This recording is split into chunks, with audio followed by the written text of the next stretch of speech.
আসাম জিকে বিদ্যাপীঠ ইউটিউব চেনেলত আপোনাক স্বাগতম জনাইছোঁ। আজি আসাম পুলিচ লিখিত পৰীক্ষাৰ মডেল পেপাৰৰ ৩ নম্বৰ ক্লাছটো লৈ আহিছোঁ, য'ত টোটেল 50টা প্ৰশ্ন আছে। জিকে, ৰিজনিং, মেথছ আৰু ইংলিছৰ গোটেই চেপ্টাৰৰ 50টা প্ৰশ্ন আছে। গতিকে ভিডিঅ'টো স্কিপ নকৰাকৈ শেষলৈকে চাব আৰু শেষত নিজে কিমানটা শুদ্ধ উত্তৰ দিব পাৰিলে সেইটো শেষত কমেণ্ট বক্সত জনাই দিব। আৰু যোৱা ভিডিঅ'ত মই আপোনালোকৰ বাবে এটা প্ৰশ্ন দিছিলোঁ, যাৰ শুদ্ধ উত্তৰ দিয়া প্ৰথম 10গৰাকীৰ নাম মই আজিৰ ভিডিঅ'ৰ শেষত জনাই দিম। আৰু আজিৰ ভিডিঅ'ৰ শেষত আপোনালোকৰ বাবে এটা প্ৰশ্ন থাকিব, যাৰ শুদ্ধ উত্তৰ দিয়া প্ৰথম 10গৰাকীৰ নাম মই আজিৰ নিচিনাকৈ অহা ভিডিঅ'ত ঘোষণা কৰি দিম। গতিকে বেছিকৈ পলম নকৰি আৰম্ভ কৰিছোঁ আজিৰ ভিডিঅ'। আজিৰ ভিডিঅ'ৰ প্ৰথমটো প্ৰশ্ন ইয়াত সুধিছে, which is the smallest state in India by area? ভাৰতৰ ভূমিৰ ক্ষেত্ৰফলৰ দিশত আটাইতকৈ সৰু ৰাজ্য কোনখন? অপশ্যন দিছে ছিকিম, গোৱা, ত্ৰিপুৰা নে মণিপুৰ। ইয়াৰ সঠিক উত্তৰটো হ'ব অপশ্যন বি, গোৱা। গোৱা হৈছে ভাৰতৰ ভিতৰত আটাইতকৈ সৰু ৰাজ্য এৰিয়া ৱাইজত, সেইটো মনত ৰাখিব। আৰু এৰিয়া ৱাইজত আটাইতকৈ ডাঙৰ ৰাজ্যটো হৈছে, মানে লাৰ্জেষ্ট হৈছে ভাৰতৰ ভিতৰত এৰিয়া ৱাইজ, সেইটো হৈছে ৰাজস্থান।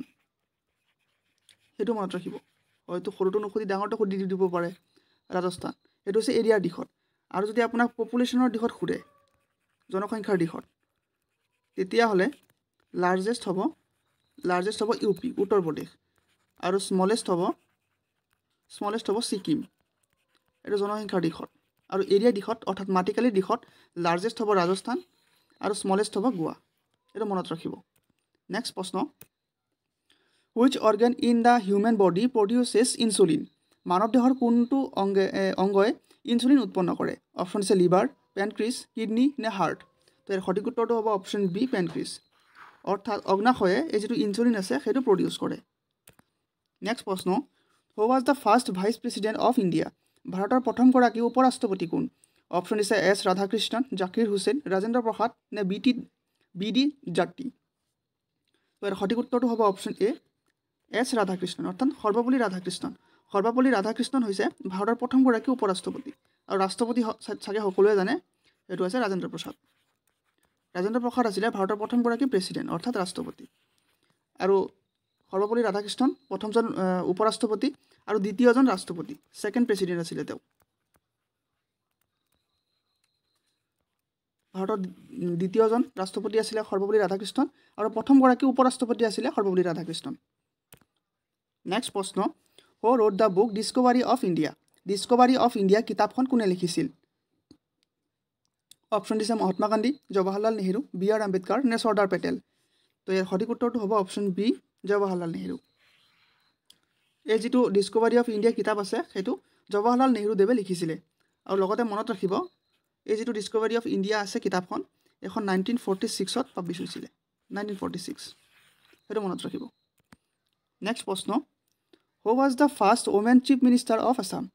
অসমৰ প্ৰথম মহিলা মুখ্যমন্ত্ৰী কোন? অপশ্যন দিছে ইন্দিৰা গান্ধী, আনোৱাৰা তাইমুৰ, সৰোজিনী নাইডু নে মমতা বেনাৰ্জী। তো ইয়াৰ সঠিক উত্তৰ হ'ব option B, Anowara Timur. Syeda Anowara Timur হৈছে অসমৰ একমাত্ৰ আৰু প্ৰথমগৰাকী মহিলা মুখ্যমন্ত্ৰী।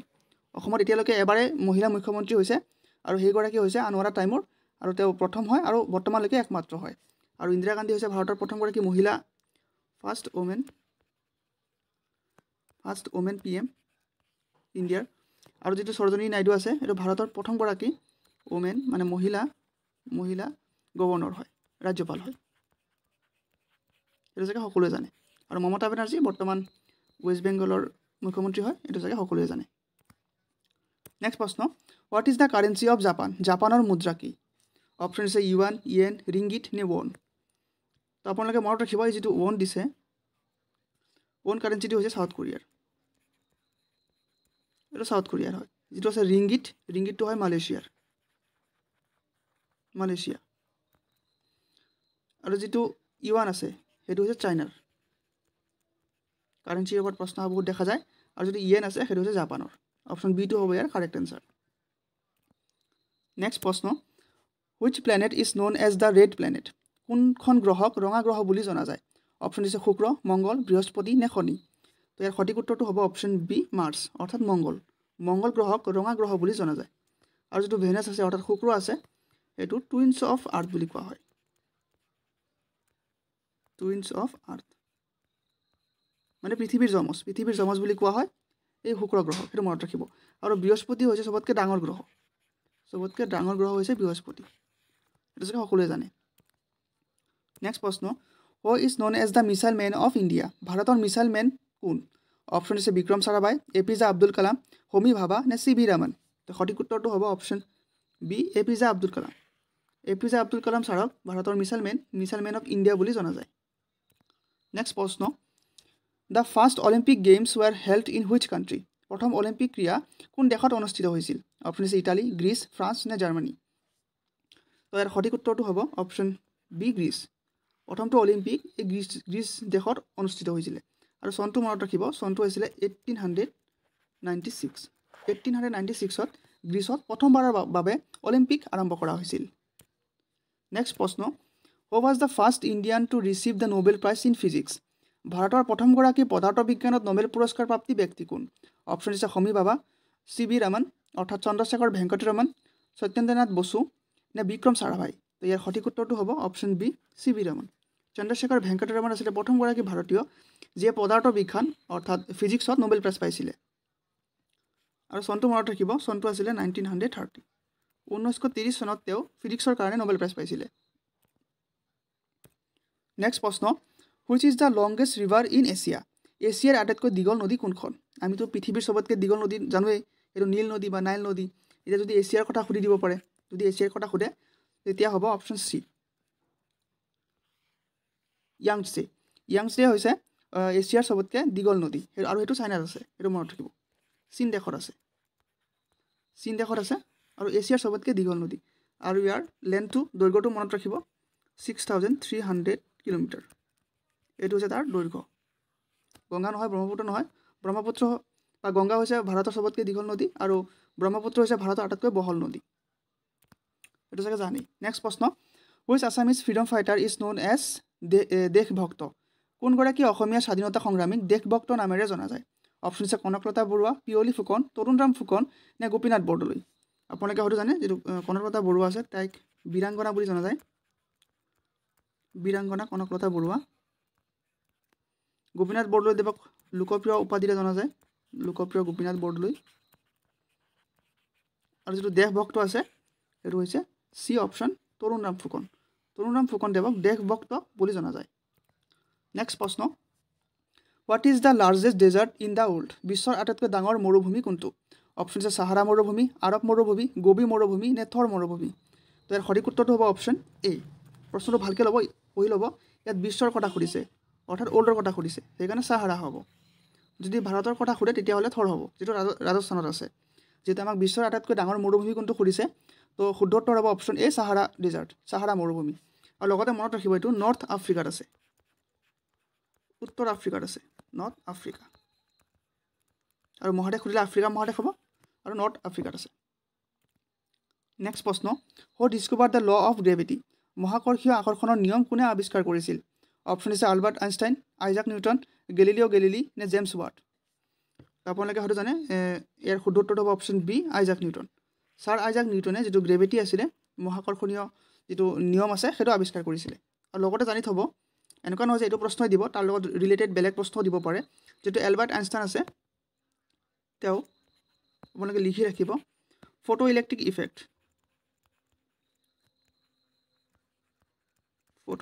ইফেক্ট তেওঁ আৱিষ্কাৰ কৰিছিল আৰু আপোনালোকে জানে বিখ্যাত যিটো E=mc² তেওঁ এই সূত্ৰটো আগবঢ়াইছিল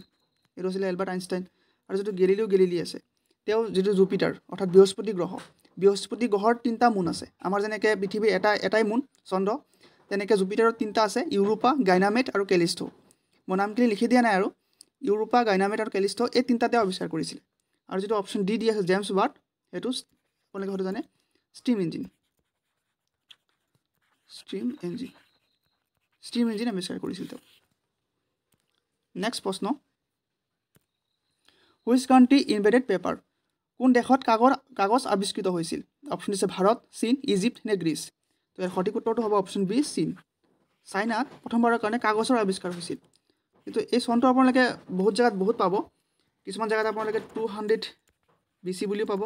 কিছুমানত 205 BC বুলিও পাব বা টাইমটো আমি সঠিককৈ নাপাওঁ টাইমটো ইমান ইম্পৰ্টেণ্ট নহয় বাৰু খালি কাণ্ট্ৰিৰ নামটো জানি থ'ব এইটো চাইনাত আৱিষ্কাৰ হৈছিলে সেইখিনি ইম্পৰ্টেণ্ট হয় নেক্সট প্ৰশ্ন ৱেন ৱাজ কনকলতা বৰুৱা মাৰ্টিয়েড কেতিয়া কনকলতা বৰুৱা শ্বহীদ হৈছিল অপশ্যন দিছে 15 August 1942 20 September 1942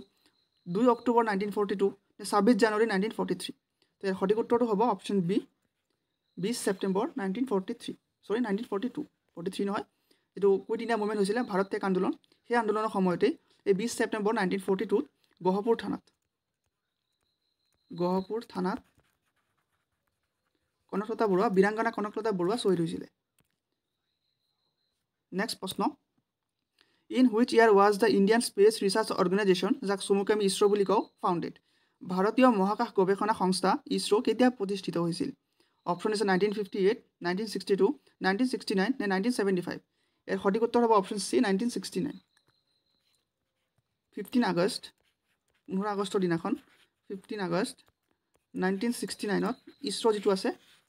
Indian space research organisation এইটো ফৰ্ম কৰা হৈছিলে নেক্সট প্ৰশ্ন which Indian city is known as the city of lakes ভাৰতৰ কোনখন চহৰক হ্ৰদৰ নগৰী বুলি কোৱা হয় অপশ্যন আছে উদয়পুৰ জয়পুৰ মাইচুৰ নে ভোপাল তো ইয়াৰ সঠিক উত্তৰটো হ'ব অপশ্যন এ উদয়পুৰক এই যিটো চিটি অফ লেকছ সেইটো নামেৰে জনা যায় আৰু যিটো জয়পুৰ আছে সেইটো আপোনালোকে জানি থ'ব লাগিব কাৰণ পৰীক্ষাত কি প্ৰশ্ন আহে আমি নাজানো জয়পুৰক পিংক চিটি বুলি কোৱা হয় pink city of India pink city আৰু যিটো মাইচুৰ আছে সেইটো ইম্পৰ্টেণ্ট হয় আপোনালোকে চাগে জানে মাইচুৰ কৰ্ণাটকত আছে আৰু তাত মহিষাসুৰ ভাৰতৰ একমাত্ৰ জেগা পৃথিৱীৰ বুলি ক'লে ভুল নহ'ব পৃথিৱীৰ বা ভাৰতৰ একমাত্ৰ জেগা য'ত মহিষাসুৰক পূজা কৰা হয় আমি সাধাৰণতে দুৰ্গা দেৱীৰ পূজা কৰোঁ কিন্তু তাত মহিষাসুৰৰ পূজা কৰা হয় ভাৰতৰ একমাত্ৰ ঠাই আৰু যিটো ভোপাল আছে আপোনালোকে হয়তো জানে এটা ইভেণ্ট আছিলে ভোপাল গেছ ট্ৰেজেডি যিটো ভোপালত গেছ লিক হৈছিলে ভোপাল হয়তো এইটো দিব পাৰে যে ভোপাল গেছ ট্ৰেজেডি কিমান চনত হৈছিলে গেছ ট্ৰেজেডি সেইটো আপোনাৰ মনত ৰাখিব এইটো 1984 সংঘটিত হৈছিলে বহুত ডাঙৰ এটা ডিজাষ্টাৰ আছিলে এইটো মনত ৰাখিব নেক্সট প্ৰশ্ন ইয়াত সুধিছে who was the editor of Jonaki magazine Jonaki আলোচনীৰ সম্পাদক কোন আছিল ইয়াত অকণ টাইপিং মিষ্টেক হ'ল ইয়াত এনচাৰটো নাহিলে ইয়াৰ শুদ্ধ উত্তৰটো হ'ব এইটো আনন্দৰাম ঢেকীয়াল ফুকন বুলি আহি গ'ল যি কি নহওক মই লিখি দিছোঁ মই ইয়াত চি বুলিয়ে দিছোঁ এইটো আছিলে চন্দ্ৰকুমাৰ আগৰৱালা এইটো টাইপিং মিষ্টেক হ'ল মই PDF-ত ঠিক কৰি দিম চন্দ্ৰকুমাৰ আগৰৱালা আছিলে জোনাকী আলোচনীৰ প্ৰথমগৰাকী সম্পাদক আৰু চনটো মনত ৰাখিব চনটো আছিলে 1889ত জোনাকী আলোচনী বা জোনাকী যিটো মেগাজিন আছে সেইটো কলিকতাৰ পৰা পাব্লিছ কৰা হৈছিল কলকাতা বৰ্তমান কেলকাতা আগতে কলকাতা আছিলে কলকাতাৰ পৰা 1889ত পাব্লিছ কৰা হৈছিলে আৰু ইয়াৰ এনচাৰটো হ'ব চন্দ্ৰকুমাৰ আগৰৱালা অকণ টাইপিং মিষ্টেক হ'ল মইতো PDF-ত ঠিক কৰি দিম জাষ্ট আপোনালোকে মনত ৰাখিলেই হ'ল নেক্সট প্ৰশ্ন When was Kaziranga national park declare a UNESCO world heritage site Kaziranga ৰাষ্ট্ৰীয় উদ্যানক কেতিয়া ইউনেস্কো বিশ্ব ঐতিহ্য ক্ষেত্ৰ হিচাপে ঘোষণা কৰা হৈছিল অপশ্যন দিছে 1980 1985 1990 নে 1995 ইয়াৰ সঠিক উত্তৰটো হ'ব অপশ্যন বি 1985 চনত কাজিৰঙা ৰাষ্ট্ৰীয় উদ্যানক ইউনেস্কো ৱৰ্ল্ড হেৰিটেজ সাইট হিচাপে ঘোষণা কৰা হৈছিল আৰু লগতে মনত ৰাখি থ'ব কাজিৰঙা ৰাষ্ট্ৰীয় উদ্যানক নেশ্যনেল পাৰ্ক অৰ্থাৎ ৰাষ্ট্ৰীয় উদ্যান হিচাপে 1974ত ঘোষণা কৰা হৈছিল আৰু ইউনেস্কো ৱৰ্ল্ড হেৰিটেজ সাইট আমি গম পালোঁৱে 1985 আৰু টাইগাৰ ৰিজাৰ্ভ কাজিৰঙা টাইগাৰ ৰিজাৰ্ভটো হয় আপোনালোকে বহুতে চাগে জানে যিসকলে নাজানে আজি গম পাব টাইগাৰ ৰিজাৰ্ভ হয় টাইগাৰ ৰিজাৰ্ভটো 2006 চনত ঘোষণা কৰা হৈছিল টাইগাৰ ৰিজাৰ্ভ হিচাপে আৰু টাইগাৰ প্ৰজেক্ট দুটা বেলেগ আছে টাইগাৰ ৰিজাৰ্ভ আৰু টাইগাৰ প্ৰজেক্ট হিচাপে 2007 চনত কৰা হৈছিল ডিক্লেয়াৰ এইটো খেলি মেলি নকৰিব টাইগাৰ ৰিজাৰ্ভ হৈছে 2006 চন আৰু টাইগাৰ প্ৰজেক্ট হৈছে 2007 চন আৰু নেশ্যনেল পাৰ্ক হিচাপে 1974 আৰু ইউনেস্কো ৱৰ্ল্ড হেৰিটেজ সাইট হিচাপে 1985 এই চাৰিটা চন বহুত ইম্পৰ্টেণ্ট হয় গতিকে পাহৰি নাযাব নেক্সট প্ৰশ্ন who was the first Assamese to win the সাহিত্য একাডেমি এৱাৰ্ড প্ৰথমগৰাকী অসমীয়া যিয়ে সাহিত্য একাডেমি বঁটা লাভ কৰিছিল তেওঁ কোন অপশ্যন দিছে যতীন্দ্ৰনাথ দুৱৰা বীৰেন্দ্ৰ কুমাৰ ভট্টাচাৰ্য হোমেন বৰগোহাঁই নে অতুল চন্দ্ৰ হাজৰিকা ইয়াৰ সঠিক উত্তৰটো হ'ব অপশ্যন এ যতীন্দ্ৰনাথ দুৱৰাদেৱ হৈছে প্ৰথমগৰাকী অসমীয়া ব্যক্তি যিয়ে সাহিত্য একাডেমি বঁটা লাভ কৰিছিলে আৰু চনটো মনত ৰাখিব 1955ত বনফুলৰ কাৰণে এই প্ৰশ্নটো মই ৰিপিট কৰিছোঁ কাৰণ বহুত ইম্পৰ্টেণ্ট হয় বনফুলৰ কাৰণে তেওঁ সাহিত্য একাডেমি বঁটা লাভ কৰিছিল চনটো ইম্পৰ্টেণ্ট হয় 1955 নেক্সট প্ৰশ্ন what is the name of the India's first satellite ভাৰতৰ প্ৰথম উপগ্ৰহৰ নাম কি মানে ইয়াত কৈছে আৰ্টিফিচিয়েল ছেটেলাইট মানে কৃত্ৰিম উপগ্ৰহ তো অপশ্যন দিছে ভাস্কৰ আৰ্যভট্ট ৰোহিণী নে ইনচাট 1A তো ইয়াৰ সঠিক উত্তৰ হ'ব অপশ্যন এ আৰ্যভট্ট আৰ্যভট্ট অৰ্থাৎ আৰ্যভট্ট হৈছে ভাৰতৰ প্ৰথমটো কৃত্ৰিম উপগ্ৰহ আৰু চনটো মনত ৰাখি থ'ব চনটো হৈছে 1975 ইয়াক উৎক্ষেপণ কৰা হৈছিল 1975 নেক্সট প্ৰশ্নটো সুধিছে in which place will the Assam সাহিত্য সভা সেশ্যন 2025 টু বি হেল্ড 2025 চনৰ অসম সাহিত্য সভাৰ অধিৱেশন ক'ত অনুষ্ঠিত হৈছে অপশ্যন আছে যোৰহাট পাঠশালা তেজপুৰ নে গুৱাহাটী ইয়াৰ সঠিক উত্তৰটো হ'ব অপশ্যন বি পাঠশালা যিটো 2025 চনত যিটো অসম সাহিত্য সভাৰ অধিৱেশন হৈছিলে সেইটো পাঠশালা আছে বজালী ডিষ্ট্ৰিক্টত বজালী জিলাৰ যিটো পাঠশালা আছে সেই পাঠশালাত অনুষ্ঠিত কৰা হৈছিল আৰু সেই অৰ্থাৎ 2025 চনৰ যিটো অসম সাহিত্য সভা হৈছিলে তাৰ সভাপতি অৰ্থাৎ প্ৰেছিডেণ্ট তাৰ সভাপতি আছিলে বসন্ত কুমাৰ গোস্বামী আপোনালোকে হয়তো জানে চেঞ্জ হৈছে বসন্ত আগতে সূৰ্য ভূঞা আছিলে এতিয়া বসন্ত কুমাৰ গোস্বামী হৈছে তেওঁ পৰীক্ষাৰ পাৰ্সপেক্টিভত বহুত ইম্পৰ্টেণ্ট হয় তো মনত ৰাখিব বসন্ত কুমাৰ গোস্বামী বৰ্তমান অসম সাহিত্য সভাৰ সভাপতি হয় তেওঁ নেক্সট প্ৰশ্ন who is the only person to win the Padma Bhushan award from Assam in 2025 2025 চনত পদ্মভূষণ বঁটা লাভ কৰা অসমৰ একমাত্ৰ ব্যক্তিগৰাকী কোন অপশ্যন আছে ভূপেন হাজৰিকা যতীন গোস্বামী মামণি ৰয়ছম গোস্বামী নে হোমেন বৰগোহাঁই ইয়াৰ সঠিক উত্তৰটো হ'ব অপশ্যন বি যতীন গোস্বামী তেওঁ হৈছে একমাত্ৰ অসমীয়া ব্যক্তি যিয়ে 2025 চনত পদ্মভূষণ বঁটা লাভ কৰিছিলে আৰু তেওঁ হৈছে এজন সত্ৰীয় নৃত্যশিল্পী তেওঁ সত্ৰীয়া ডান্স কৰে সত্ৰীয়া নৃত্যশিল্পী আপোনালোকে মনত ৰাখি থ'ব হয়তো প্ৰশ্ন এনেকৈ দি দিব পাৰে যে যতীন গোস্বামী দেৱ যিয়ে 2025 চনত পদ্মভূষণ বঁটা লাভ কৰিছিল তেওঁ কিহৰ লগত জড়িত তেনেকৈও দি দিব পাৰে তেতিয়াহ'লে হ'ব সত্ৰীয়া ডান্সৰ লগত তেওঁ ৰিলেটেড নেক্সট প্ৰশ্ন who was the first Ahom ruler to adopt Hinduism প্ৰথম আহোম ৰজা যিজনে হিন্দু ধৰ্ম গ্ৰহণ কৰিছিল তেওঁ কোন অপশ্যন আছে ৰুদ্ৰসিংহ শিৱসিংহ জয়ধ্বজ সিংহ নে গদাধৰ সিংহ তো ইয়াৰ সঠিক উত্তৰটো হ'ব অপশ্যন চি জয়ধ্বজ সিংহ হৈছে প্ৰথমগৰাকী আহোম ৰজা যিয়ে হিন্দু ধৰ্ম গ্ৰহণ কৰিছিল নেক্সট প্ৰশ্নটো সুধিছে who was the first president of Assam Association Asom এছ'চিয়েশ্যনৰ প্ৰথম সভাপতি কোন আছিল অপশ্যন আছে প্ৰভাত চন্দ্ৰ বৰুৱা তৰুণৰাম ফুকন গোপীনাথ বৰদলৈ নে বিষ্ণুৰাম মেধি লগতে আপোনালোকে মনত ৰাখিব কাৰণ আছাম এছ'চিয়েশ্যন এনেকুৱা এটা টপিক হয় যাৰ পৰা প্ৰশ্ন অহাৰ বহুত সম্ভাৱনা থাকে বহুত ইম্পৰ্টেণ্ট এটা টপিক হয় তো এইটো 1903 চনত গঠন কৰা হৈছিল 1903 চনত গঠন কৰা হৈছিলে কিন্তু 1905 চনত ইয়াৰ প্ৰথমটো অধিৱেশন সংঘটিত হৈছিল 1903 চনতো গঠন কৰা হৈছিলে যদি গঠনৰ ডেটটো সোধে তেতিয়া 1903 চন হ'ব যদি সোধে যে প্ৰথম অধিৱেশন কেতিয়া হৈছিলে তেতিয়া 1905 চন হ'ব 1905 চনত ডিব্ৰুগড়ত অনুষ্ঠিত হৈছিলে ডিব্ৰুগড়ত অনুষ্ঠিত কৰা হৈছিলে আৰু ইয়াৰ প্ৰথম সভাপতি আছিলে অপশ্যন এ প্ৰভাত চন্দ্ৰ বৰুৱা ৰাজা প্ৰভাত চন্দ্ৰ বৰুৱা বুলি কোৱা হয় তো তেওঁ আছিলে প্ৰথমগৰাকী সভাপতি আপোনালোকক ভাইচ প্ৰেছিডেণ্টক সুধিব পাৰে উপসভাপতি তেতিয়াহ'লে হ'ব জগন্নাথ বৰুৱা জগন্নাথ বৰুৱা আৰু যদি আপোনালোকক জেনেৰেল ছেক্ৰেটাৰী কথা সোধে জেনেৰেল ছেক্ৰেটাৰী কোন আছিলে GS কোন আছিলে তেতিয়াহ'লে হ'ব মানিক চন্দ্ৰ বৰুৱা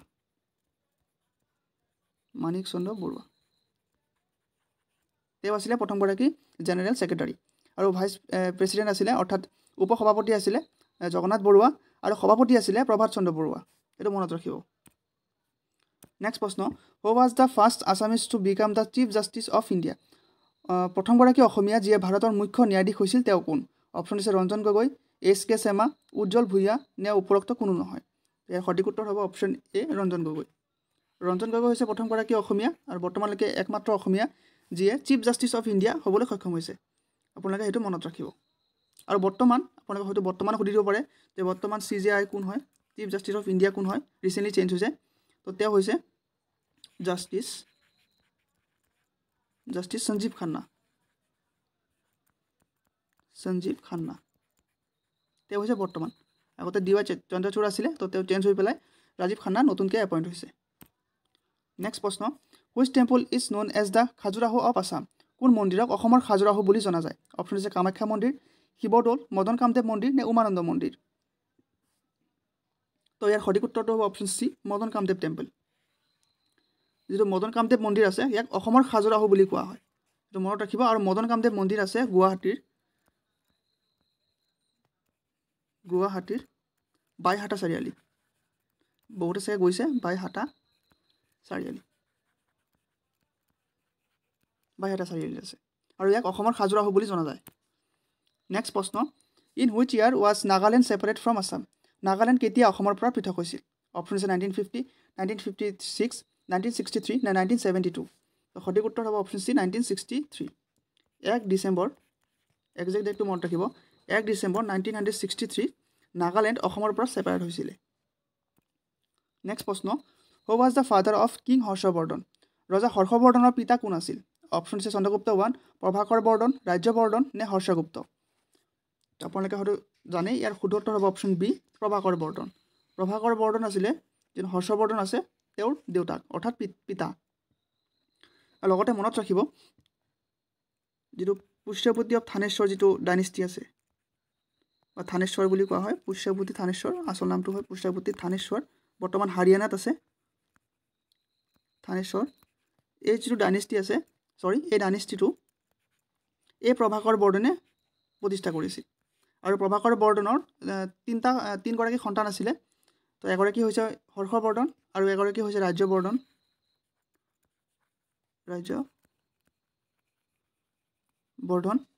তো দুগৰাকী পুতেক এজন হৈছে ৰাজ্যবৰ্ধন এজন হৈছে হৰ্ষবৰ্ধন আৰু এগৰাকী জীয়েক আছিলে এজনী আছিলে ৰাজ্যশ্ৰী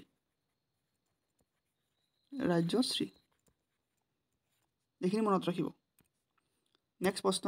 when was the capital of Assam shifted from Shillong to Dispur অসমৰ ৰাজধানী শ্বিলঙৰ পৰা দিছপুৰলৈ কেতিয়া স্থানান্তৰ কৰা হৈছিল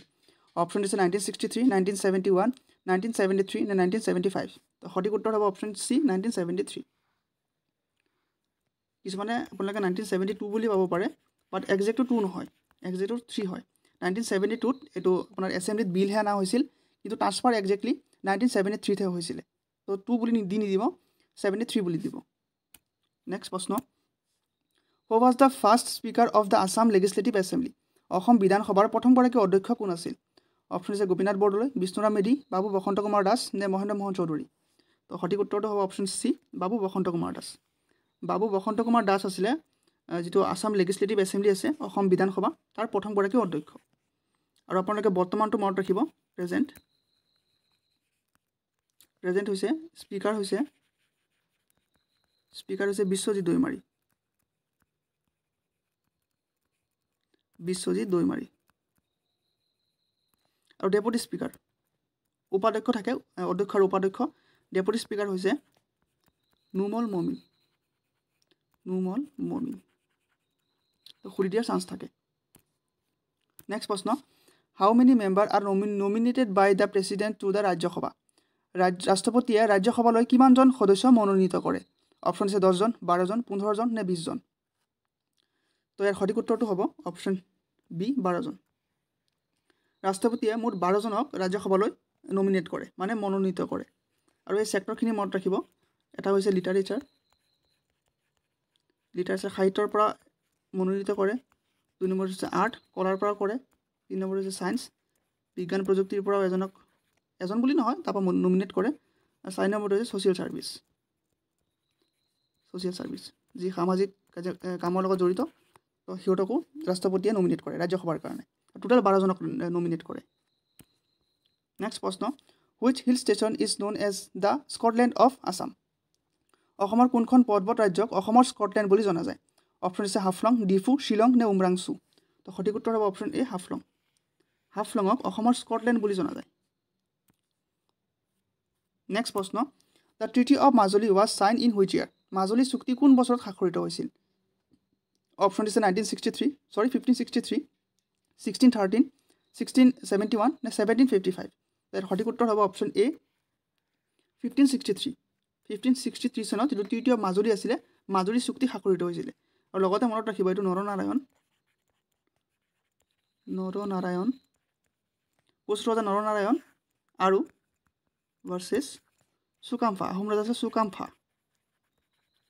আপোনালোকে হয়তো এনেকৈ দিব পাৰে যে মাজুলী চুক্তিৰ সময়ত আহোম ৰজা কোন আছিলে বা কোচ ৰজা কোন আছিলে তো আমি সেইটো জানিব লাগিব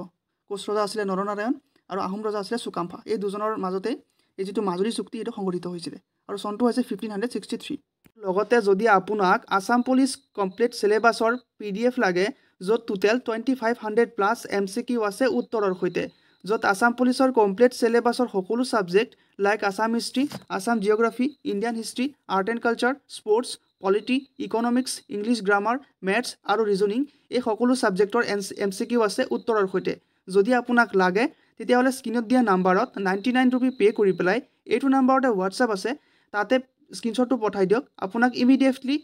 PDF টো পঠাই দিয়া হ'ব। যেহেতু পৰীক্ষাৰ আৰু বেছি দেৰি নাইকিয়া তো আপোনালোকে আৰু বেছি দেৰি নকৰিব কাৰণ আপোনালোকে নিজেও পঢ়িব লাগিব। নেক্সট প্ৰশ্নটো সুধিছে which one of the following is not a perfect square number? নিম্নলিখিত সমূহৰ কোনটো এটা পূৰ্ণবৰ্গৰ সংখ্যা নহয়। আমাক সুধিছে কোনটো নহয়, নটটো সুধিছে। তো আপোনালোকে যদি ভালকৈ লক্ষ্য কৰে যেটো অপচন A দিয়া আছে 3721 হেতু হৈছে 61ৰ স্কয়াৰ। 61ক যদি আমি স্কয়াৰ কৰো মানে 61ক যদি আমি দুবাৰ পূৰণ কৰো তেতিয়াহলে আমি 3721 পাও। আপোনালোকে কৰি চাব পাৰে, মই কৰি পেলাই আৰু সময় নষ্ট কৰা নাই। আৰু যেটো অপচন বি দিয়া আছে 1296 1296 টো হৈছে 36ৰ স্কয়াৰ। আমি 36ৰ স্কয়াৰ কৰিলে 1296 পাও। আৰু অপচন ডি যেটো দিয়া আছে 1369 হেতুক আমি 37ক স্কয়াৰ কৰিলে আমি এটো পাও। কিন্তু যেটো আছে অপচন সি হেতু স্কয়াৰ ৰুট নহয়, মানে কোনো সংখ্যাৰ ইয়াক স্কয়াৰ কৰি আমি পাব নোৱাৰো। তো সঠিক উত্তৰ হ'ব অপচন সি 1026। হেতু হৈছে আমাৰ প্ৰশ্নটোৰ উত্তৰ। নেক্সট প্ৰশ্ন if 5 plus 3 is equal to 28, 6 plus 2 is equal to 38, 7 plus 4 is equal to 53, then 8 plus 3 is equal to কিমান? হেতু সুধিছে। আমাক দিছে 5 plus 3 is equal to 28 আৰু 6 plus 2 দিছে 38, 7 plus 4 দিছে 53। তো আমি চাব লাগিব 5 plus 3 to 28 কেনেকৈ হ'ল। হেতু ওলাই যাব। সেম তেনেকৈ আমি এটো কৰিলে হৈ যাব। তো আপোনালোকে যদি ভালকৈ লক্ষ্য কৰে আমি যদি 5ক স্কয়াৰ কৰো 5 স্কয়াৰ মানে কিমান 25 আৰু লগত এই সংখ্যাটো যদি প্লাস কৰি দিও 3 কিমান হৈছে 28। আমি তেনেকৈ 25 টো পাব পাৰো। সেম তেনেকৈ বাকিটো কৰি চাও। বাকি 6 plus 2 দি আছে।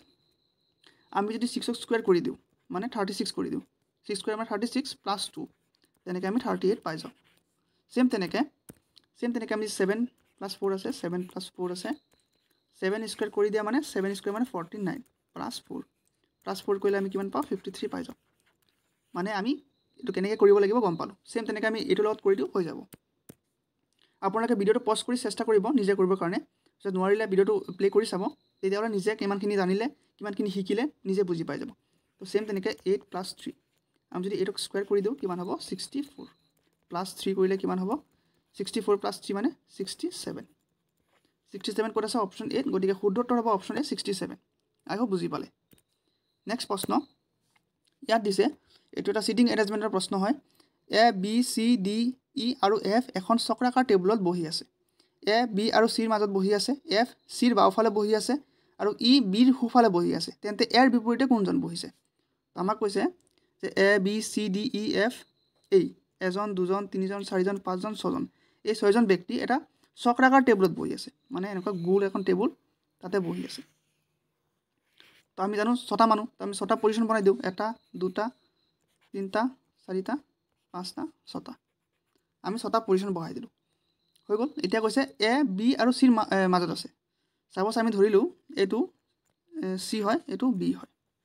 ইয়াত বহিব হয় নাই। এতিয়া এইটো বি হ'ব পাৰে এইটো সি হ'ব পাৰে আমি নাজানো হয় নাই। আমাকতো কোৱা নাই যে বি কোনফালে বহিছে সি কোনফালে বহিছে। আমাক খালি কৈছে বি আৰু সিৰ মাজত এ আছে। তো সি ইয়াতো হ'ব পাৰে ইয়াতো হ'ব পাৰে, বি ইয়াতো হ'ব পাৰে ইয়াতো হ'ব পাৰে। যেহেতু আমি নাজানো তেতিয়াহলে আমি দুইটা লিখিব লাগিব। তাৰ পিছত কৈছে এফ সিৰ বাওফালে বহি আছে। তো এফ সিৰ বাওফালে এতিয়া সি যদি সাপোজ সি ইয়াত বহি আছে আমি ধৰিলো সি টো ইয়াতে আছে, বি টো আমি ধৰা নাই কিয়া অলপ সময়ৰ কাৰণে। সাপোজ সি টো ইয়াতে আছে তো সিৰ বাওফাল কোনটো হ'ব? তো ইফালে বহি চাই আছে মানে এনেকৈ মুখ কৰি চাই বহিছে হয় নাই। কেন্দ্ৰৰ ফালে মুখ কৰি বহিছে। যেহেতু আমাক উল্লেখ কৰি দিয়া নাই তো আমি কেন্দ্ৰৰ ফালে মুখ কৰি আছে বুলি ধৰিব লাগিব। যদি আমাক উল্লেখ কৰি দিয়ে যে বাহিৰৰ ফালে চাই আছে তেতিয়া আমি বাহিৰৰ ফালে বহাই দিম। যদি আমাক একো কোৱা নাই তো আমি ভিতৰৰ ফালে চাই আছে বুলি ধৰিব লাগিব। তো এনেকৈ বহি আছে। তো এনেকৈ বহিলে বিৰ বাওফাল কোনটো হ'ব আপুনি নিজক ধৰি লওক। বিৰ বাওফাল অবভিয়াসলি এইটো হ'ব, এইটো এ সাইডটো হ'ব এই সাইডটো। তো এইটো সাইডত তো এ আছে অলৰেডি হয় নাই। তো কৈছে আমাৰ এফ আছে সিৰ বাওফালে। মানে আমি কি গম পালো সিৰ যদি বাওফালে আছে তো আমি সিটো ইয়াত ধৰিব লাগিব।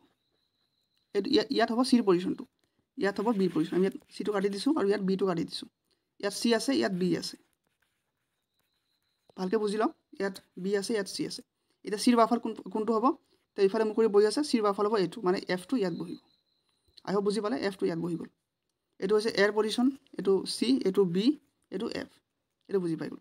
তো বহাই দিলোঁ আমি ইয়াত তাৰপিছত নেক্সটত কৈছে আৰু ই বিৰ সোঁফালে বহি আছে ই ক'ত বহি আছে বিৰ সোঁফালে তো বিৰ সোঁফাল কোনটো হ'ব বি এনেকৈ মুখ কৰি বহি আছে সোঁফাল হ'ব এইটো মানে ই বহি আছে ইয়াত মই ইয়াত লিখি দিছোঁ ই বহিছে ইয়াত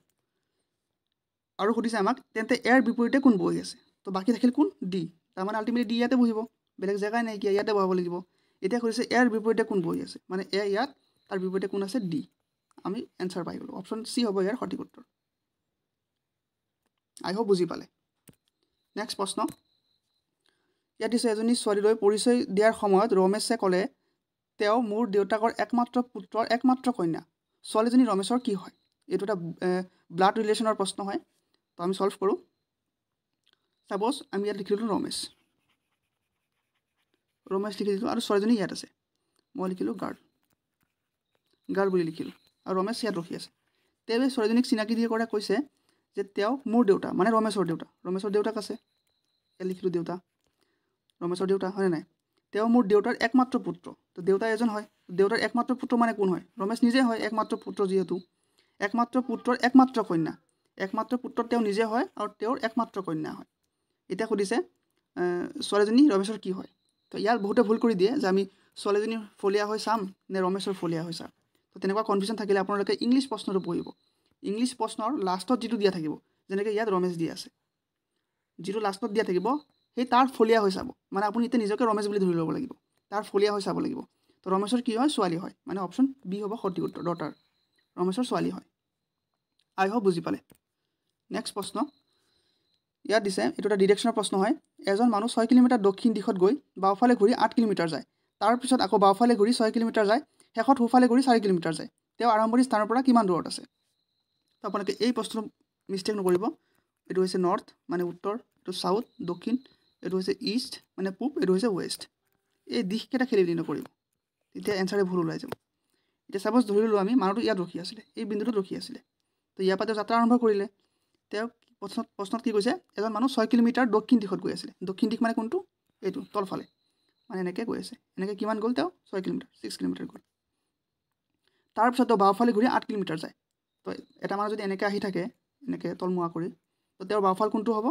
অভিয়াছলি এইটো হ'ব হয়নে নাই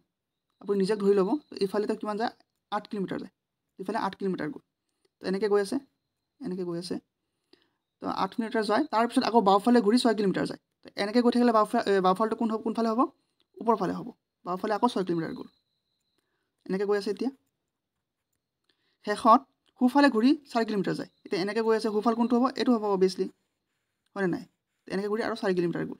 এতিয়াতো ইয়াত আছে এই বিন্দুটোত আছে তো এই বিন্দুটোত ৰখি আছে এনেকৈ মুখ কৰি ৰখি আছে আৰু প্ৰশ্ন কৰিছে তেওঁ আৰম্ভণিৰ স্থানৰ পৰা কিমান দূৰত আছে মানে এইখিনিৰ পৰা এইখিনি দূৰত্বটো আমাক উলিয়াব লাগিব তো আপোনালোকে চাগে বহুতে ওলাই দিছে এতিয়ালৈকে মই তাৰপিছতো কৈ দিওঁ এইখিনি পৰা এইখিনি 8 কিলোমিটাৰ মানে এইখিনি পৰা এইখিনিও 8 কিলোমিটাৰে হ'ব হয় নাই এইটো পেৰালেলি আছে ন এইখিনি পৰা এইখিনি 8 কিলোমিটাৰ মানে এইখিনি পৰা এইখিনিও 8 কিলোমিটাৰ তো আমি ইয়াত 8 বুলি ধৰিব লাগিব তো এইখিনিলৈকে 8 কিলোমিটাৰ আৰু এইখিনি পৰা এইখিনি 4 কিলোমিটাৰ মানে 8 + 4 = কিমান হ'ব 12 কিলোমিটাৰ অপশ্যন ডি হ'ব ইয়াৰ সঠিক উত্তৰ এইটো আপোনালোকে যদি সূত্ৰ ইউজ কৰি ওলাব যায় সূত্ৰ ইউজ কৰি ওলাব পাৰে একো নাই বাট এনেকৈ কৰিলে সহজ হৈ যায় এইখিনি পৰা এইখিনি 6 কিলোমিটাৰ হয় এইখিনি পৰা যদি এইখিনি 6 কিলোমিটাৰ হয় এইখিনি পৰা এইখিনি 6 কিলোমিটাৰ হ'ব ন 8 কিলোমিটাৰ হ'ব ন এইখিনি পৰা এইখিনি 8 কিলোমিটাৰ এইখিনি পৰা এইখিনি 8 কিলোমিটাৰ আৰু এইখিনি পৰা এইখিনি 4 কিলোমিটাৰ তো 8 + 4 = 12 আই হোপ বুজি পালে নেক্সট প্ৰশ্ন what is the binary number of it binary নাম্বাৰৰ পৰা প্ৰশ্ন অহাৰ বহুত সম্ভাৱনা থাকে কাৰণ যিহেতু টাফ কম্পিটিশ্যন হয় তো অকণমান দিব পাৰে যে জানেনে নাই চাই লওঁ বাইনেৰী লেংগুৱেজ তো বহুতো চাগে বাইনেৰী লেংগুৱেজটো বুজি নাপায় কাৰণ যিকোনো বস্তু আমি 0 আৰু 1 আৰু 0 দিয়ে বুজাব লাগিব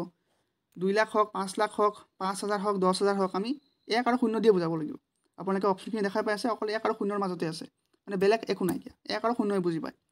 তো মই এনেকুৱা শ্বৰ্টলিষ্ট শিকাই দিম আপোনালোকে 2-3 ছেকেণ্ডত ওলাই দিব পাৰিব আপোনালোকে কি কৰিব উল্টাকৈ লিখি যাব প্ৰথমতে 1 লিখিব এনেকৈ 1 লিখিলে তাৰ ডবল কিমান হ'ব 2 ডবল কিমান 4 ডবল কিমান 8 ডবল কিমান 16 তেনেকৈ ডবলকৈ লিখি যাব এনেকৈ উল্টাকৈ লিখি যাব উল্টাকৈ লিখি গ'ল তো আমাক কিমান লাগে 8 লাগে মানে আমি 8টো ডাইৰেক্ট পাই গ'লোঁ আমাৰ 8ৰহে লাগে মানে 16টো নালাগে আমাক এইটো বেছি হৈ গৈছে মানে আমাৰ 8টোহে ওলাব দিছে তো 8টো যিটো ওলাব দিছে যিটো নাম্বাৰ আমাক লাগে 8 ওলাব দিছে তাৰ কাৰণে আমি 1 লিখিম 1 লিখিছোঁ আৰু বাকীটো নালাগে তাৰ কাৰণে আমি কি লিখিম 0 0 0 যিকেইটা নালাগে তাৰ কাৰণে 0 0 লিখি দিব আৰু যিটো লাগে সেইটো আমি 1 বুলি লিখিছোঁ মানে এইটো হ'ব এতিয়া বাইনাৰী নাম্বাৰ মানে 1 তিনিটা 0 এইটো কিন্তু 1000 নহয় দেই এতিয়া যদি কোনোবাই কয় 8ৰ বাইনাৰী নাম্বাৰ 1000 হয় সেইটো ভুল হ'ব সেইটো হ'ব 1000 আমি তেনেকৈ ক'ব লাগিব এইটো ক'ত আছে অপশ্যন চি আছে 1000 তো সঠিক উত্তৰ হ'ব এইটো আই হোপ বুজি পালে আৰু এটা প্ৰশ্ন আছে সেইটো কৰিলে আৰু ভালকৈ বুজি পাই যাব তেতিয়া আৰু ডাউট নাথাকে এতিয়া চাওক আমি 8টো ওলাই দিলোঁ এতিয়া 35টো কেনেকৈ ওলাব লাগিব সেম প্ৰচেছ 1 2 4 8 16 32 আমাক 35 লাগে আৰু লাগিব 32 দুগুণ কিমান হয় 64 মই ইয়াতে লিখি দিছোঁ জেগা নাই যিহেতু ৰ'ব মই সৰুকৈ লিখি লৈছোঁ তেতিয়া বেছি ভাল হ'ব 1 2 4 8 16 32 64 তো ইয়াতকৈ বেছি নালাগে আমাক 35 ওলাব লাগে এতিয়া সেম আমি চাম কোনকেইটা প্লাছ কৰিলে 35 হ'ব তেতিয়া আমি 35টো ল'লোঁ সৰি 32টো ল'লোঁ এতিয়া আমাক 35 লাগে তো 35ৰ লগত আৰু কি যোগ কৰিব লাগিব অবভিয়াছলি 2 এটা যোগ কৰিব লাগিব আৰু 1 এটা যোগ কৰিব লাগিব 32 + 2 + 1 কৰিলে আমি 35 পাই যাওঁ 32 লগত 2 প্লাছ কৰিলে 34 আৰু 1 35 বাকীটো নিমিলে 35 লগত আমি 16 প্লাছ কৰিলে বেছি হৈ যাব 8 প্লাছ কৰিলেও বেছি হৈ যাব 4 প্লাছ কৰিলেও বেছি হৈ যাব 3 প্লাছ কৰিব লাগিব 32ৰ লগত তো 3টো নাইকিয়া ইয়াত 2 আৰু 1 আছে তো আমি তেনেকৈ লিখিম আৰু যিকেইটা ধৰিছিলোঁ যেনেকৈ 32টো লৈছোঁ আমি তো ইয়াৰ কাৰণে 1 লিখিম ইয়াৰ পৰা 2টো লৈছোঁ 2ৰ কাৰণে আমি 1 লিখিম 1টো লৈছোঁ 1টো 1 লিখিম এইটো নালাগে আমাক 64টো বেছি হৈ গৈছে আৰু বাকী যিকেইটা থাকিব মাজত সেইকেইটা আমি 0 লিখি দিম বাকী 3টা 0 লিখি দিম আৰু যিকেইটা লৈছিলোঁ সেইটো কাৰণে আমি 1 1 লিখি দিম মানে উত্তৰ হ'ব 35ৰ বাইনাৰী নাম্বাৰ হ'ব 1 3টা 0 2টা 1 100011 এইটো হ'ব বাইনাৰী নাম্বাৰ 35 এইটো ক'ত আছে 10001 অপশ্যন এ আছে গতিকে সঠিক উত্তৰ হ'ব অপশ্যন এ আই হোপ এতিয়া আপোনালোকৰ বাইনাৰী নাম্বাৰ কেতিয়াও মিষ্টেক নহয় এনেকৈ লিখি পেলাই উল্টাকৈ লিখি দিব এনেকৈ উল্টাকৈ লিখি ল'ব ডাবলকৈ লিখিব আৰু যিটো ল'ব সেইটো কাৰণে 1 লিখিব যিটো মাজত থাকিব সেইখিনি 0 আৰু ইয়াত একো 0 নিদিব কাৰণ আমাক 64 নালাগেই ইমানখিনি যাবই নালাগে 32তে হৈ গৈ আছে হয়নে নাই তো 64 আকৌ ইয়াত আকৌ 0 বহাই আকৌ লিখি নিদিব তেতিয়া ভুল হৈ যাব আই হোপ বুজি পালে নেক্সট প্ৰশ্ন the average of the first 8 even numbers is প্ৰথম 8টা যুগ্ম সংখ্যাৰ গড় কিমান আমাক এভাৰেজ ওলাব দিছে তো মই এনেকুৱা এটা ট্ৰিক শিকাই দিম আপোনালোকৰ 2 ছেকেণ্ড লাগিব 2 ছেকেণ্ডটো বেছি হৈ যায় 1 ছেকেণ্ড লাগিব এনেকৈ প্ৰশ্নটো দেখিয়ে এনচাৰ দি দিব পাৰিব সেইটো কেনেকৈ হয় মই কৈ দি আছোঁ প্ৰথমতে মই আপোনালোকে যেনেকৈ কৰিব মই তেনেকৈ কৰাই দিওঁ তেতিয়া বুজি পাব কিমান শ্বৰ্ট ট্ৰিক্স হয় সাপোজ ইয়াত দিছে প্ৰথম 8টা যুগ্ম সংখ্যা তো আপুনি কেনেকৈ কৰিব 8টা যুগ্ম সংখ্যা আপুনি 2 লিখিব 4 লিখিব 6 লিখিব 8 লিখিব 10 লিখিব 12 লিখিব 1 2 3 4 5 6 14 লিখিব আৰু 16 লিখিব এনেকৈ লিখিব আৰু গোটেইখিনি প্লাছ কৰি দিব প্লাছ কৰি 8ৰে হৰণ কৰি দিব এই গোটেইখিনি যদি আপোনালোকে প্লাছ কৰে তেতিয়াহ'লে হ'ব আপোনাৰ 72 আপুনি কৰি চাব পাৰে 72 হ'ব 72 হয় আৰু যদি আমি 72ক 8ৰে হৰণ কৰোঁ তেতিয়াহ'লে হৈ যায় 9 ওলাই আছে মানে আমাৰ এনচাৰ 9 হ'ব অপশ্যন বি হ'ব কিন্তু এইটোতো অকণ টাইম লাগে ন এই গোটেইখিনি প্লাছ কৰিব লাগিব প্লাছ কৰি তাৰপিছত আপুনি ক'ব পাৰিব যে হৰণ কৰি পেলাই যে এনচাৰ কি হ'ব কিন্তু এটা শ্বৰ্ট ট্ৰিক্স আছে এইটো হৈছে n+1 এই 17 মনত ৰাখিব n+1 n মানে হৈছে যিটো নাম্বাৰ দিয়া আছে যেনেকৈ আমাৰ ইয়াত 8 দিয়া আছে 8টা যুগ্ম সংখ্যাৰ গড় লাগে নহয় n মানে হৈছে 8 লিখিব প্লাছ এটা 1 কৰি দিব কিমান হয় 9 এনচাৰ 9 ওলাই গৈছে তো 1 ছেকেণ্ডো নালাগে এতিয়া ইয়াত 8টা দিছে বুলিহে যদি সাপোজ এনেকৈ দি দিলে প্ৰথম 250টা যুগ্ম সংখ্যাৰ গড় কিমান তেতিয়া আমি 250টা লিখিব যাব নেকি কমচে কম 10 মিনিট লাগি যাব তো চিম্পলি 250 + 1 মানে 251 হ'ব ইয়াৰ শুদ্ধ উত্তৰ 1 ছেকেণ্ডৰ কাম আই হোপ বুজি পালে তো এইটো আছিলে যুগ্ম সংখ্যাৰ ওপৰত এতিয়া আমি অযুগ্ম সংখ্যাটো চাওঁ সেইটো একেই হয় অযুগ্ম সংখ্যাটো আৰু ইজি ইয়াৰ যেতিয়া প্ৰথম 10টা অযুগ্ম সংখ্যাৰ গড় কিমান ইয়াৰ এনচাৰ 10 হ'ব মই 1 ছেকেণ্ডত কৈ দিলোঁ এতিয়া আপোনালোকে 1 ছেকেণ্ডত পাৰি যাব এতিয়া যদি আপোনালোকে কৰিব যায় তো প্ৰথম 10টা যুগ্ম সংখ্যা প্ৰথমতে 1 লিখিব 3 5 তাৰপিছত লিখিব আপোনাৰ 7 9 11 13 তাৰপিছত লিখিব 15 কেইটা হ'ল 1 2 3 4 5 6 7 8 17 9 10 19 এনেকৈ লিখিব এনেকৈ যদি গোটেইখিনি লিখিলে প্লাছ কৰে তেতিয়া 100 হৈ আছে আৰু 100ক যদি 10ৰে হৰণ কৰে তেতিয়াহ'লে হ'ব 10 এনচাৰটো 10 ওলাইছে তাৰ শ্বৰ্ট এইটো হৈছে লেন্থি প্ৰচেছ এতিয়া মই শ্বৰ্ট ট্ৰিক্সটো কৈ দিওঁ যদি অযুগ্ম সংখ্যা থাকে সাপোজ দিছে প্ৰথম 10টা সংখ্যাৰ গড় কিমান তেতিয়া এনচাৰ 10 হ'ব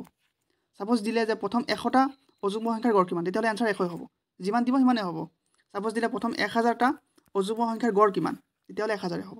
তাত একো কৰিব নালাগে তাত 1 প্লাছ কৰিব নালাগে অযুগ্ম সংখ্যাত 1 প্লাছ কৰিব নালাগে আৰু যুগ্ম সংখ্যাত আমি 1 এটা প্লাছ কৰিব লাগিব সেইটো মনত ৰাখিব একদম ইজি হয় 1 ছেকেণ্ডৰ কাম নেক্সট প্ৰশ্ন ইয়াত দিছে এ বি আৰু চি এৰ মাজত 5:6:7 অনুপাতত কোনো মূলধন ভাগ কৰা হ'ল যদি এৰ ভাগত 150 টকা পৰে তেন্তে মূলধন কিমান আছিল মুঠ মূলধন কিমান আছিল সেইটো সুধিছে আমাক দিছে এ বি চি আৰু অনুপাতটো দিছে আমাৰ 5:6:7 ইছটো দিয়া আছে মানে এৰ কাৰণে 5 দিয়া আছে বিৰ কাৰণে 6 দিয়া আছে চিৰ কাৰণে 7 দিয়া আছে এইটো বেচিক্স হয় এইটো চাগে সকলোৱে জানে হলে মই কৈ ললো এবাৰ এতিয়া আমাক দিয়া আছে এৰ ভাগত 5 পৰিছে কিন্তু তাৰ মূলধনটো কিমান 150 এতিয়া আমি ওলাবৰ কাৰণে কি কৰিব লাগিব আমি এই 5x ধৰিব লাগিব 6x 7x আমিতো মূলধনটো নাজানো এইটো অনুপাততে দিয়া আছে আমাক এক্সাক্ট পইচাটো ওলাব লাগিব যেনেকৈ এৰ ভাগত 150 দিয়া আছে তেনেকৈ বিৰ ভাগত কিমান পৰিব চিৰ ভাগত কিমান পৰিব তেনেকৈ ওলাব লাগিব তো 5x 6x আৰু 7x ধৰি ললো তো 5x আমাক দিয়াই আছে 5x কিমান দিয়া আছে 150 তো ইয়াৰ পৰা আমি 100 ভিতৰটো ওলাই দিওঁ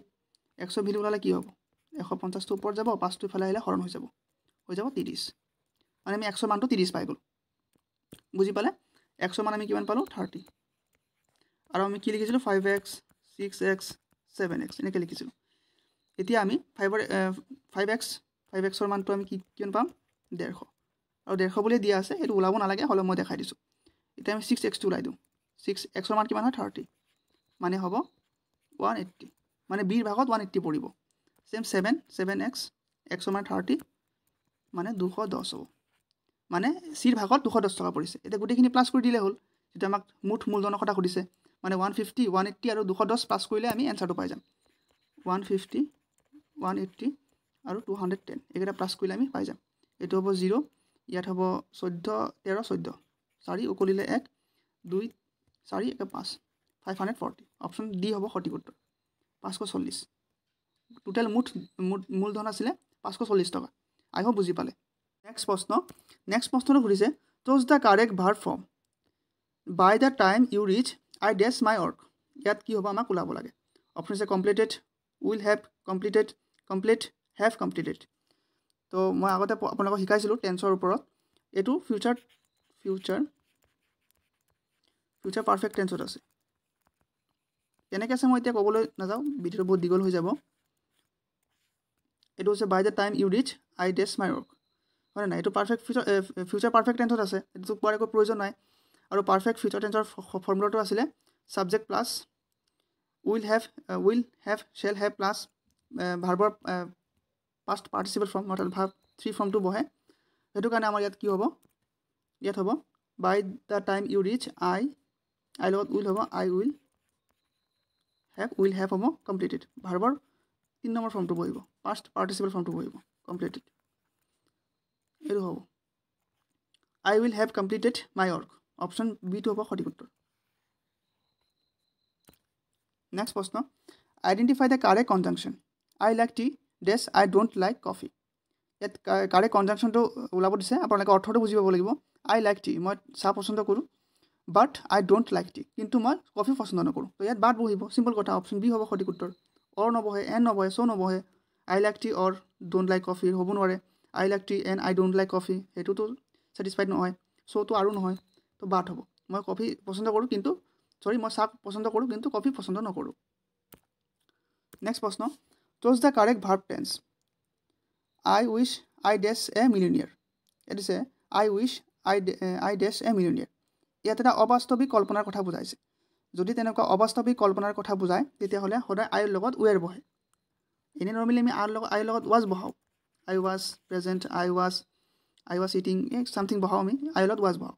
কিন্তু যদি অবাস্তৱিক কল্পনা বুজাব যায় যে আই উইচ যদি মই মিলিয়নিয়াৰ হ'লোহেঁতেন হয় নাই মই ভাবোঁ যদি মই মিলিয়নিয়াৰ হ'লোহেঁতেন আই উইচ আই ৱেৰ হ'ব ইয়াত অপশ্যন চি হ'ব ইয়াৰ সঠিক উত্তৰ নেক্সট প্ৰশ্ন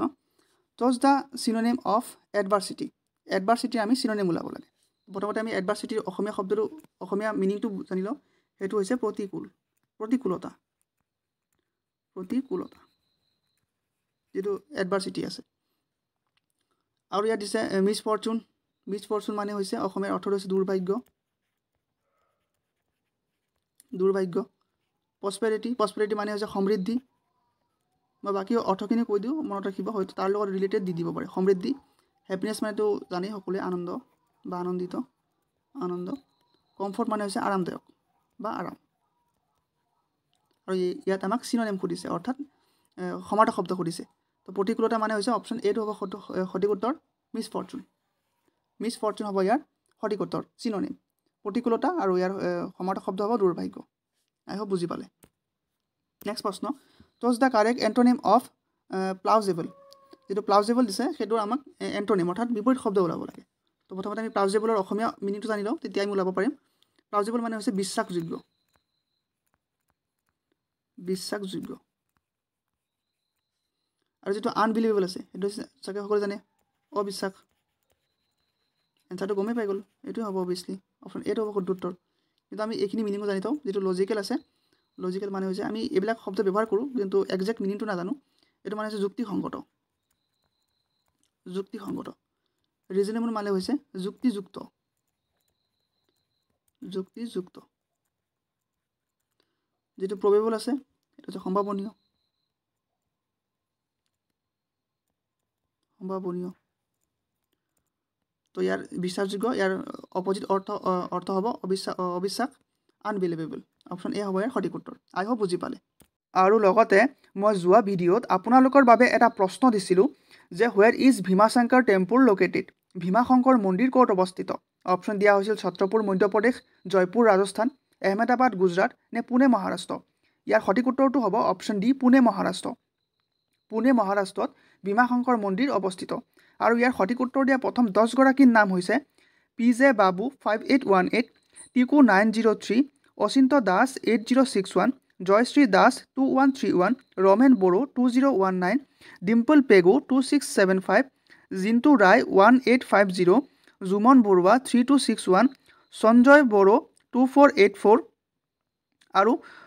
সুজান বৰ্মন 8132 এই 10 গৰাকীয়ে প্ৰথম শুদ্ধ উত্তৰ দিছিলে আৰু আপোনালোকৰ আজিৰ ভিডিঅ'ৰ প্ৰশ্নটো হৈছে what is the name of the Mahatma Gandhi's autobiography Mahatma গান্ধীৰ আত্মজীৱনীখনৰ নাম কি অপশ্যন দিয়া হৈছে my country my life the story of my experiments with টুথ উইংছ অফ ফায়াৰ নে ইণ্ডিয়া উইন্স ফ্ৰীডম ইয়াৰ সঠিক উত্তৰ কি হ'ব আপোনালোকে কমেণ্ট কৰি কমেণ্ট বক্সত জনাব শুদ্ধ উত্তৰ দিয়া প্ৰথম 10 গৰাকীৰ নাম মই আজি নিচিনাকৈ অহা ভিডিঅ'ত ঘোষণা কৰি দিম আৰু লগতে যদি আপোনালোকক আজিৰ ভিডিঅ'ৰ সম্পূৰ্ণ PDFটো লাগে মই ডেছক্ৰিপশ্যনত টেলিগ্ৰাম চেনেলৰ লিংকটো দি দিছোঁ তাতে জইন হৈ পেলাই আপোনালোকে আজিৰ ভিডিঅ'ৰ সম্পূৰ্ণ PDFটো ফ্ৰীতে লাভ কৰিব পাৰিব গতিকে বেছিকৈ পলম নকৰি সোনকালে লিংকত ক্লিক কৰি পেলাই টেলিগ্ৰাম চেনেলত জইন হৈ যাওক আৰু PDFটো লৈ লওক যেহেতু পৰীক্ষাৰ আৰু বেছি দিন নাইকিয়া আপোনালোকে নিজেও প্ৰিপাৰেশ্যন চলাব লাগিব আৰু আজিৰ কাৰণে ইমানখিনি আছিলে লগ পাম অন্য এটা ভিডিঅ'ত ধন্যবাদ